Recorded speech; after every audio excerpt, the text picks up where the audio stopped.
अस्सलामुअलैकुम दोस्तों, आज मैं आपको बताऊंगा सेफ्टी ओवरलॉक मशीन की केम लिंक अगर टूट जाए तो उसको कैसे तब्दील किया जाता है और केम की टाइमिंग के बारे में।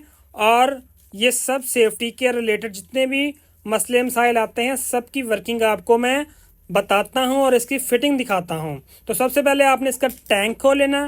टैंक खोलने के बाद आपने इसका जो फ्रेम गाइड है उसको खोल लेना। उसके नीचे एक स्क्रू लगा होता है वो आपने लूज कर लेना। उसके बाद आपने ये वाली पिन जो है इसके ऊपर जो केम लगी होती है केम गोला आपने खोलना है।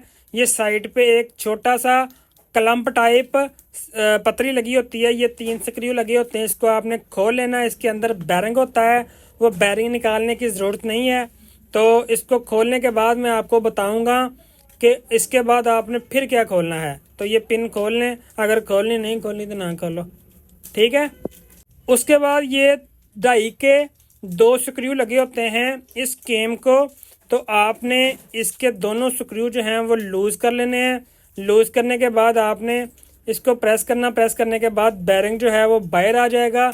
इसके ऊपर ही जो छोटी गियर वाली ये पार्ट लगा हो ये खोल लेना। उसके बाद ये जो 1.5 की लगी के स्क्रू लगे होते हैं ये आपने लूज़ कर लेने हैं। लूज़ करने के बाद केम जो है वो बाहर आ जाएगी इजीली। और उसके बाद ये लिंक है, आप लिंक निकाल लें बाहर। लिंक को फिट करने के लिए आपको और भी बहुत कुछ खोलना होगा। वो क्या है मैं आपको बताता हूँ। इसकी बैक प्लेट जो है इस पे 4 स्क्रू लगे होते हैं, नीचे वाले 2 खोल लेने, ऊपर वाले लॉस करके बाहर निकाल लेना। पीछे 5 की एलगी का बोर्ड लगा होता है, यहाँ से दराल आगे पीछे होते हैं वो खोल लेना। ये गैदरिंग वाले दराल का जो 4 पुर्जा है उसका स्क्रू आपने खोल लेना। उसके बाद नीचे वाला जो लिंक पे स्क्रू लगा होता है वो आपने खोल लेना। तीनों स्क्रू खोलने के बाद शाफ्ट ऐसे बाहर आएगी जैसे कुत्ता मार खा गया था है। शाफ्ट निकालने के बाद मैं आपको इसकी फिटिंग बताऊंगा और फिटिंग में बहुत ही इंटरेस्टिंग बातें हैं जो आपको बहुत ही कामयाब कर सकती हैं।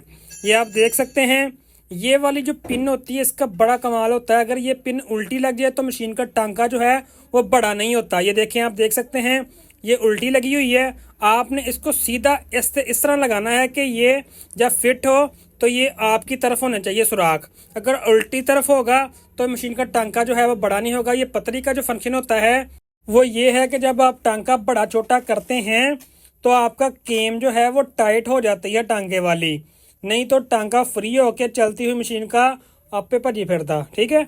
तो इसलिए ये पिन जो होती है पतरी जो होती है इसको टाइट करना भी ज़रूरी होता है ताकि टांका अपनी जगह पे टिका रहे। तो ऐसे आपने इसको यहाँ पे रख के अपनी तरफ गोली का सुराख करके यहाँ पे फिट कर लेना है। फिट करने के बाद मैं आपको बताऊंगा कि अब जो क्रिंक टूटी हुई है वो कैसे फिट करनी है। तो इस मकसद के लिए हमने मशीन को खोला था। ये देखें, ये ब्लैक वाली टूटी हुई है और वाइट वाली हम ऐसे फिट करेंगे। तो इसका फिटिंग का तरीका जो है ऐसे ही करना है जैसे मैंने ऐसे रख के, बहुत इजीली इसकी फिटिंग जो है वो हो जाएगी, ठीक है। तो आपने फिटिंग के दौरान एक चीज़ चेक कर लेनी है कि इसका ऑयल वगैरह आता हो। उसके बाद आपने इस पुर्जे को फिट करना है और जैसे खोलना है वैसे ही आपने इसकी फिटिंग करनी है। फिटिंग करने के दौरान आपने ये चीज़ देखनी है कि पतरी जो है वो केम के अंदर रखी थी वो गिर ना जाए, उसको उसके अंदर रख के ही फिट करना है। ये आप देखें, हल्का सा कड़क की आवाज़ आएगी, आपको नहीं आई ना, लेकिन मुझे आई थी, ठीक है। उसके बाद आपने मशीन को राउंड दे के चेक कर लेना है कि मशीन जो है वो बिल्कुल रिलैक्स हो। मशीन की फिटिंग के दौरान सबसे जो मेन चीज़ चेक करने वाली होती है वो यही होती है कि मशीन का जो राउंड है वो टाइट ना हो।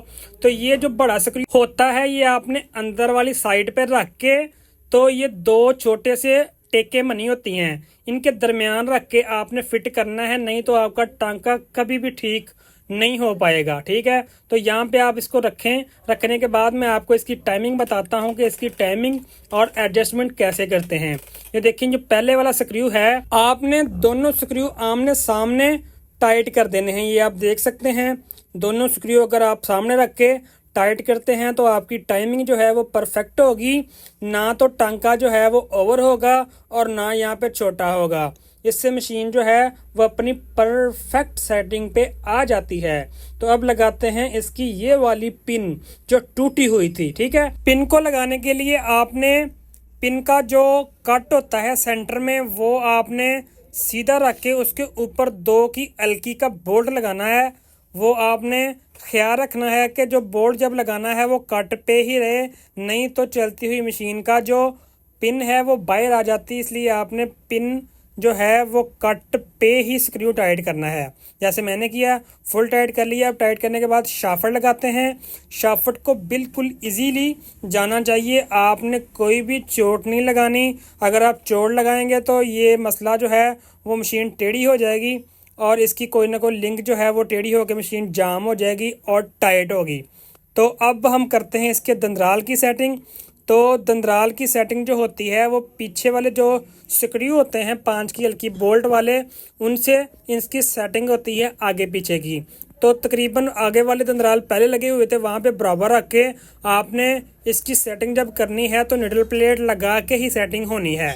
निडल प्लेट लगा के आपने इसकी निडलों का और दंदराल का सेंटराइज कर लेना है। उसके बाद मैं आपको बताता हूँ इसका टांका कैसे बड़ा होता है। पिन को आपने फुल पुश करना, पुश करने के बाद आपने फुल घुमाना और ये वाला जो अपना स्क्रू है बड़े वाला, ये पिन के साथ आगे टक होना चाहिए, ऐसे टकराएगा। इससे ये होगा कि मशीन का टांका जो है वो लिमिटेड रहेगा, इससे ज़्यादा बड़ा नहीं होगा, यहाँ पे लॉक हो जाएगा। अगर इससे आप ज़्यादा बड़ा करते हैं तो जो निडल प्लेट में है दंदराल वो टच होंगे और मशीन आवाज़ करेगी, दंदराल तोड़ेगी। तो आपने यहाँ पे इसको रख के फुल टाइट कर लेना है।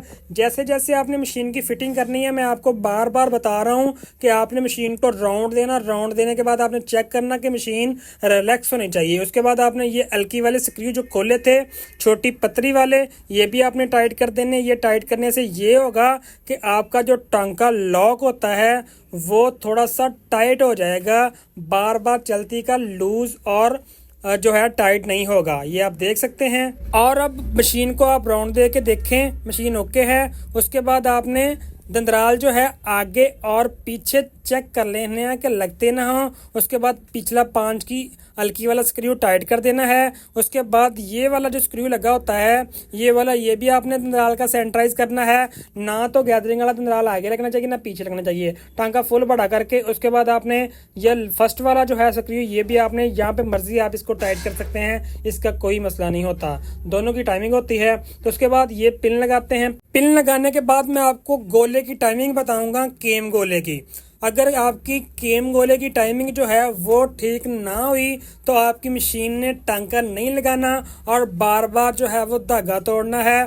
तो टाइमिंग सीखने के लिए आपने वीडियो के एंड तक मेरे साथ रहना है ताकि आपको इसकी टाइमिंग अच्छे से समझ आ सके। तो सबसे पहले तो आपने ये कप जो खोला होता है इसको आपने वैसे ही टाइट करना जैसे आपने इसको खोला था। तो इसका फ्रेम जो था वो भी ख़राब था, तो उस पर कट बने हुए थे, कुछ गाइडें मिस थी, तो मैंने इसका क्लैंप जो है वो चेंज कर दिया। अब आपने इसका गोला लगाना है। गोला आपने बिल्कुल सेंटर में करके लगाना, फेर लानिया है पिस्तौल कुंडी। ठीक है जी, इसको पिस्तौल कुंडी कहा जाता है हमारी ज़बान में, लेकिन ये धागे की एडजस्टमेंट के लिए ही गाइड लगाई जाती है। ठीक है, तो ये देखें, अब इसको बिल्कुल सेंटराइज करना। अगर ये सेंटराइज ना हुआ तो मशीन धागा भी तोड़ेगी और मशीन आवाज़ भी करेगी। ठीक है, उसके बाद जब दंदराल और सुई बिल्कुल ऊपर हो तो जो केम गोला है वो बिल्कुल स्ट्रेट हो, दंदराल जो है वो ऊपर को आए और केम जो है वो भी ऊपर को जाए और निडल नीचे को आए।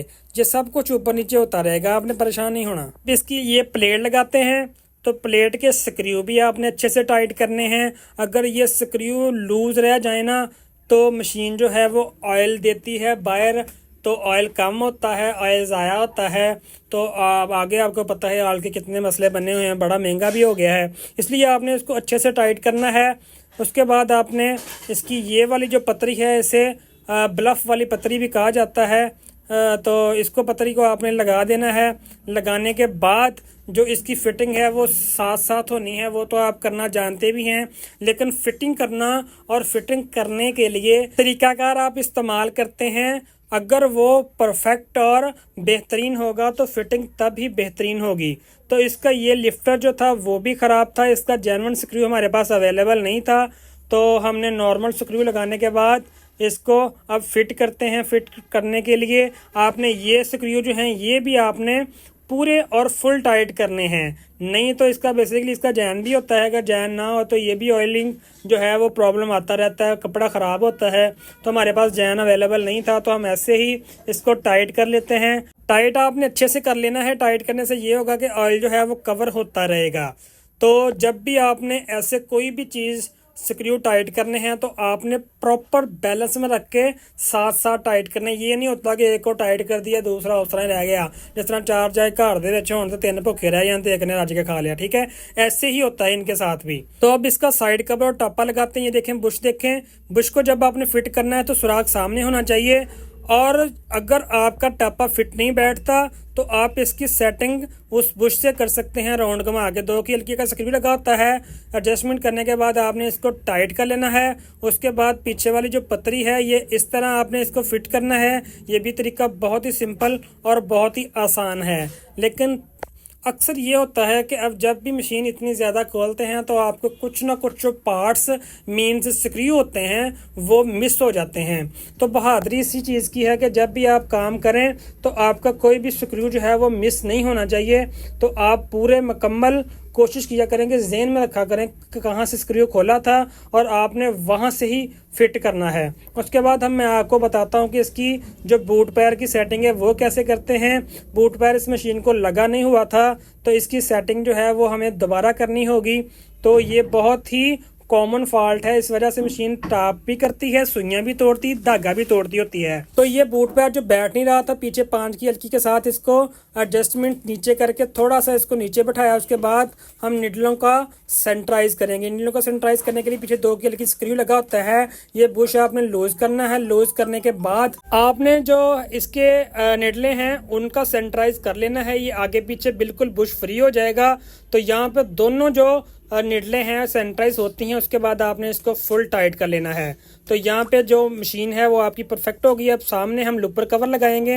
लुपर कवर लगाने का तरीका भी बहुत ही सिंपल है। यहाँ से आपने ये तीनों स्क्रू खोलने होते हैं, वहाँ पे रख के आपने नीचे बैठा के तीनों को और टाइट कर लेना होता है। ये देखें बहुत ही सिंपल और बहुत ही आसान तरीका है। इसके बाद आपने जब भी टैंकी खोलनी है, इसका टैंक खोलना है, टैंक को आपने अच्छे तरीके से साफ करना, पंप को साफ करना। उसके बाद इसकी जो है सफाई वगैरह अच्छे से हो गए। उसके बाद आपने लगाना है इसका टैंक। तो टैंक लगाने से पहले आपने चेक कर लेना कि टैंक का जैन ठीक है। अगर टैंक का जैन ठीक है तो वेल एंड गुड, नहीं तो आप उसका जैन भी चेंज कर सकते हैं कि ताकि ऑयल जो है वो लीक ना हो, इसकी लीकेज वगैरह सारी खत्म हो जाए। और एक मसला मैं आपको और बता दूं, अगर वो पंप के नीचे जो जाली लगी हुई है उसमें अगर कचरा वगैरह आ जाए तो ऊपर ऑयल नहीं आता, मशीन जाम हो जाती है।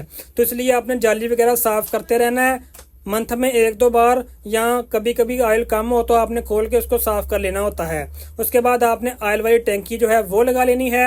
ऑयल की टैंकी भी आपने बैलेंस में रख के टाइट करनी है ताकि इसकी लीकेज वगैरह ना हो और बैलेंस में टाइट हो। उम्मीद करता हूँ कि आपको ये वीडियो बहुत पसंद आई होगी। ऐसी वीडियो देखने के लिए हमारा चैनल सब्सक्राइब कर दें और बेल आइकन के बटन को प्रेस कर दें ताकि आपको आने वाली ऐसी वीडियो आसानी से मिल सके। अल्लाह हाफिज़, अल्लाह ने के बाद।